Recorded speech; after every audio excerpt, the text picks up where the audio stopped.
Hi welcome back to my channel. ಎಲ್ಲರೂ ಹೇಗಿದ್ದೀರಾ?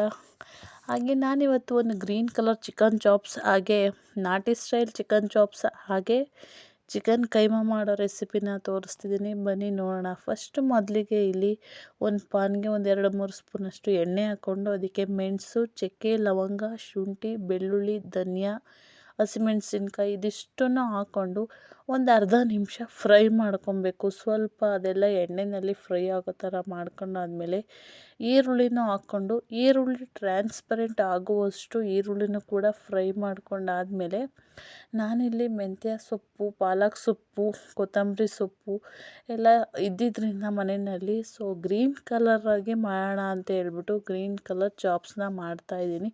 ಹಾಗೆ ಕೈಮಾ ಕೂಡ ಗ್ರೀನ್ ಕಲರ್ ಮಾಡೋಣ ಅಂತ ಹೇಳ್ಬಿಟ್ಟು ಮಾಡ್ತಾಯಿದ್ದೆ. ಕೈಮಾಗೂ ಕೂಡ ಸೇಮ್ ನನಗೇನು ಹಾಕ್ತಿದ್ದೀನೋ ಅದೇ ಮಸಾಲೆನ ಸ್ವಲ್ಪ ಇದು ರುಬ್ಬಿದ್ದನ್ನೇ ಅರಿಶಿನ ಈರುಳ್ಳಿದನ್ನೇ ಸ್ವಲ್ಪ ಎತ್ತಿಟ್ಕೊಂಡು ಕೈಮಾಗೆ ಅದನ್ನು ಕಾಯಿ ಜೊತೆಗೆ ಪೇಸ್ಟ್ ಮಾಡ್ಕೊತೀನಿ ಕೈಮಾಗೆ. ಹಾಗೆ ಸೊಪ್ಪನ್ನು ಕೂಡ ಹಾಕಿ ಅದೆಲ್ಲ ಸ್ವಲ್ಪ ಹಸಿ ವಾಸನೆ ನೀರಿನಂಶ ಎಲ್ಲ ಹೋಗೋ ಥರ ಫ್ರೈ ಮಾಡ್ಕೊಂಡಾದ್ಮೇಲೆ ನಾನಿಲ್ಲಿ ಒಂದು ಪ್ಲೇಟ್ಗೆ ಸ್ವಲ್ಪ ಆರಲಿ ಅಂತ ಹೇಳ್ಬಿಟ್ಟು ಎತ್ತಿಡ್ತಿದ್ದೀನಿ. ಮತ್ತು ಅದೇ ಪಾನ್ಗೆ ನಾನಿಲ್ಲಿ 3 ಸ್ಪೂನಷ್ಟು ಎಣ್ಣೆ ಹಾಗೆ 1-2 ಸ್ಪೂನಷ್ಟು ತುಪ್ಪನ ಹಾಕ್ಕೊಂಡು ನಾನಿಲ್ಲಿ ಕಾದ ಮೇಲೆ ಅದಕ್ಕೆ ಒಂದು ಸ್ವಲ್ಪ ಈರುಳ್ಳಿನ ಹಾಕ್ಕೊಂಡು ಫ್ರೈ ಮಾಡ್ಕೊತಿದ್ದೀನಿ. ಈರುಳ್ಳಿನೂ ಕೂಡ ಅಷ್ಟೇ ಚೆನ್ನಾಗಿ ಉರಿಬೇಕು ಅನ್ನೋ ನೆಸೆಸಿಟಿ ಇಲ್ಲ, ಸ್ವಲ್ಪ ಎಲ್ಲ ಸ್ಲೈಸ್ ಅದು ಬಿಟ್ಕೊಂಡ್ರೆ ಸಾಕು. ಅದಾದಮೇಲೆ ನಾನಿಲ್ಲಿ ಚಿಕನನ್ನು ಹಾಕ್ತಾಯಿದ್ದೀನಿ. ಚಿಕನ್ ಹಾಕಾದ್ಮೇಲೆ ಅದಕ್ಕೆ ಚಿಕನ್ಗೆ ಎಷ್ಟು ಬೇಕೋ ಅಷ್ಟು ಸಾಲ್ಟನ್ನ ಹಾಕ್ತಾಯಿದ್ದೀನಿ. ಹಾಗೆ ಸ್ವಲ್ಪ ಹಸಿ ವಾಸನೆ ಹೋಗಲಿ ಅಂತ ಹೇಳ್ಬಿಟ್ಟು ಸ್ವಲ್ಪ ಅರಿಶಿನನೂ ಕೂಡ ಹಾಕ್ಕೊಂಡು ಅದನ್ನು ಚೆನ್ನಾಗಿ ಫ್ರೈ ಮಾಡ್ಕೊತಿದ್ದೀನಿ. ನನಗೆ ಯಾಕೋ ಇದು ಮಾಡಬೇಕಾದ್ರೆ ಸ್ವಲ್ಪ ಚಿಕ್ಕದು ಪಾತ್ರೆ, ಮಸಾಲೆ ಎಲ್ಲ ಬೇಯಲ್ಲ ಅಂತ ಅನ್ನಿಸ್ತು, ಕೈಮಾ ಎಲ್ಲ ಮಾಡಬೇಕಲ್ಲ ಅಂತೇಳಿ.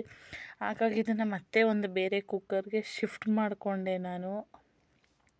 ಇದೆಲ್ಲ ಚೆನ್ನಾಗಿ ಫುಲ್ ನೀರೆಲ್ಲ ಅದು ಡ್ರೈ ಆಗುವಷ್ಟು ಫ್ರೈನ ಚೆನ್ನಾಗಿ ಮಾಡ್ಕೋಬೇಕು.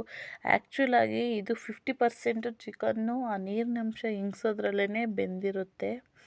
ಹಾಗೆ ನಾವು ಆಗಲೇ ಏನು ಫ್ರೈ ಮಾಡಿ ಎತ್ತಿಟ್ಕೊಂಡಿದ್ವೋ ಆ ಮಸಾಲೆನ ಈ ಚಿಕನ್ಗೆ ಫ್ರೈ ಮಾಡ್ತಿದ್ದಂಥ ಚಿಕನ್ಗೆ ಹಾಕ್ಬಿಟ್ಟು ಹಾಗೆ ನಮಗೆ ಎಷ್ಟು ಕ್ವಾಂಟಿಟಿ ಸ್ವಲ್ಪ ನೀರು ಬೇಕು ಅಷ್ಟು ಕ್ವಾಂಟಿಟಿ ನೀರನ್ನು ಕೂಡ ಹಾಕ್ಕೊಂಡು ಅದನ್ನು ಒಂದು 10 ನಿಮಿಷ ಬೇಯಲಿಕ್ಕೆ ನಾವು ಬಿಡಬೇಕು.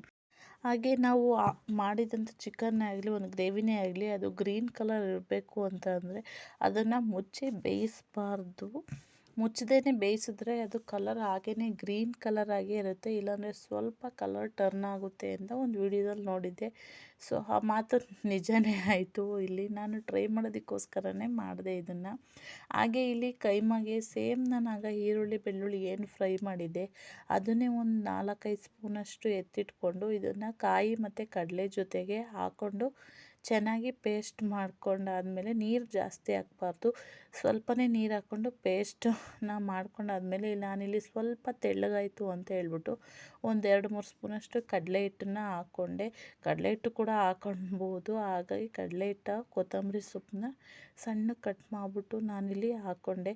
ಇದಕ್ಕೆ ಈರುಳ್ಳಿ ಹಾಕಿದ್ರೂ ಕೂಡ ಇನ್ನೂ ಚೆನ್ನಾಗಿರುತ್ತೆ. ನಂಗೆ ಟೈಮ್ ಆಗಲಿಲ್ಲ ಅಂತ ಹೇಳ್ಬಿಟ್ಟು ಈರುಳ್ಳಿ ಹಾಕಲಿಲ್ಲ.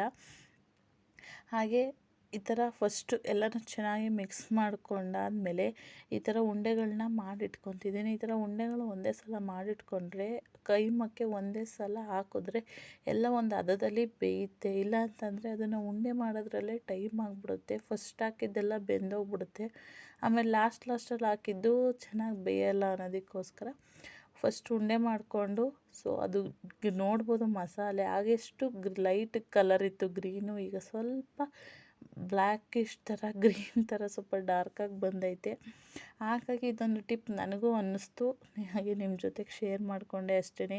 ಹಾಗೆ ಕೈಮಾನು ಕೂಡ ಹಾಕಿದ ತಕ್ಷಣ ನಾವು ತಿರುಗಿಸ್ಬಾರ್ದು, ಅದನ್ನು ಒಂದು 10 ನಿಮಿಷನಾದ್ರೂ ಸ್ವಲ್ಪ ಸಣ್ಣ ಮೀಡಿಯಮ್ ಫ್ಲೇಮಲ್ಲಿ ಇಟ್ಬಿಟ್ಟು ನಾವು ಮುಚ್ಚಿಟ್ಟು ಬೇಯಿಸ್ಕೊಬೇಕು. ಯಾಕೆಂದರೆ ಸ್ಟೀಮಲ್ಲೇ ಅದು ಬೇಯ್ತಾನೆ ಅದು ಚೆನ್ನಾಗಿ ಬೆಂದಿರುತ್ತೆ. ಫೈನಲಿ ನಮ್ಮ ಕೈಮಾ ರೆಡಿ ಆಯಿತು. ಟೇಸ್ಟ್ ಅಂತೂ ನಿಜವಾಗ್ಲೂ ತುಂಬ ಚೆನ್ನಾಗಿ ಬಂದಿತ್ತು, ಸುಳ್ಳು ಹೇಳ್ತಿಲ್ಲ. ನೀವು ಕೂಡ ಟ್ರೈ ಮಾಡಿ. ಈ ಒಂದು ರೆಸಿಪಿ ಹೇಗಿತ್ತು ಅಂತ ಹೇಳಿ ಕಮೆಂಟ್ ಬಾಕ್ಸ್ನಲ್ಲಿ ಕಮೆಂಟ್ ಮಾಡಿ. ಹಾಗೆ ಇದು ಚಪಾತಿ ಮುದ್ದೆ ರೈಸ್ ದೋಸೆ ಎಲ್ಲದಕ್ಕೂ ಕೂಡ ಸೂಟ್ ಆಗುತ್ತೆ, ಚೆನ್ನಾಗಿರುತ್ತೆ.